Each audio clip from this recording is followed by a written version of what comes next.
বেশি দিন নেই হাতে, শীঘ্র জলের তলায় তলিয়ে যাবে এই তিন বড় শহর। আপনি নিরাপদ তো? বিশ্ব উষ্ণায়নের কারণ।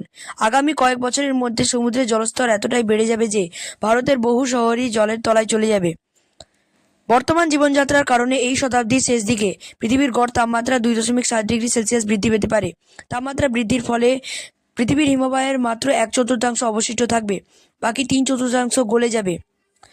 ভারতের মুম্বাই, চেন্নাই এবং বিশাখাপত্তনমের মতো উপকূলীয় শহরগুলির বিশাল অংশ 3 ফুট জলের নিচে তলিয়ে যাবে।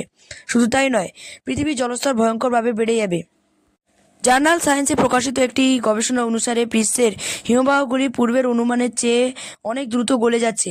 এই শতাব্দীর শেষ দিকে যদি পৃথিবীর গড় তাপমাত্রা আরও 2.7 ডিগ্রি সেন্টিগ্রেড বৃদ্ধি পায়, তবে বিশ্বের হিমবাহের বরফের মাত্র 24% থাকবে। তার মানে হিমবাহের বরফের 76% গলে যাবে। তাহলে আসুন আমরা ভবিষ্যৎকে সুরক্ষিত রাখার চেষ্টা করি, আর আমাদের এই ভিডিওকে সাবস্ক্রাইব করতে ভুলবেন না।